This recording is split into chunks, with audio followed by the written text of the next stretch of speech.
Our next guest says the government wants to take control of your retirement to pay off the government debt. We report You Decide best-selling author and a senior managing director at Guilford Securities, Dr. Jerome Corsi, joining us now. Good to see you, Dr. Corsi. Thank you, David. Thanks very much. Now, we had on about a year ago a woman named Professor Teresa Ghilarducci. I think that was her name. That's right. From the New School for Social Research. It's kind of a college here in New York.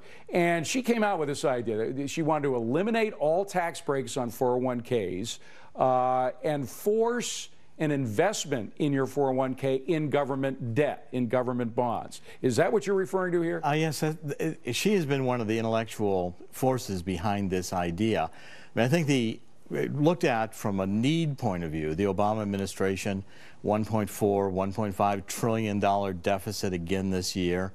So the idea is there's all these trillions of dollars here in private retirement accounts.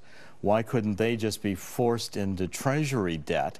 And it'll be an easy way to finance these deficits. Now, is any politician actually taking this idea and trying to put it into law? Yes. John Kerry is now introducing the first of the motions. It will be called an automatic IRA. And see, the idea is going to get packaged around, well, you need to have an IRA or a 401k even if you're poor. So all workers will get a government and those mandated. who can't afford it will get a subsidy for it. Will get a subsidy it's all free. For it. All right? free. Once again, it's like healthcare. Employers will have to put in 3% of pay into this government-mandated IRA or 401k. And the kicker is, just to make sure it will be secure for you, it'll have a government annuity built within the IRA or the 401k, and that will invest in Treasury debt, Treasury bonds or Treasury bills. Now, there are crazy, wacky ideas that happen all the time. They're circulated that never get anywhere in Washington. Any sign at all that this thing is getting any traction? Well, Treasury and Labor have already had various hearings and requests for response to rule changes, so it's being very seriously taken in Treasury and Labor. We should remember, by the way, when something like the minimal tax, the AMT came in, the alternative minimum tax only affected a couple dozen people, so nobody took it seriously. Eventually, it's affected 40 million people. And the idea Americans. here is if they can say, you know, the SEIU is behind it. They have a whole program. Of course, they're one of the major government unions, very supportive of the Obama administration.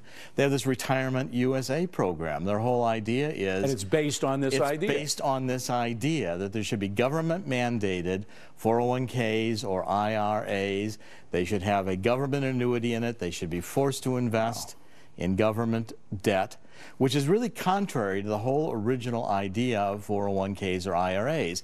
They were to be private investments standing alongside Social Security. You know, a person can buy a Treasury bond or bill if they want to put it in their IRA or within their 401k. But this eliminates the choice. And usually people don't because it's a low-yielding investment. Well, this would force investment in Treasury debt. Thank you for bringing it to our attention. Dr. Jerome Corsi, Senior Managing Director of Financial Services Group at Guilford Securities. Great to see you. Thank you, David. Great pleasure to be here. And we want to know what you think.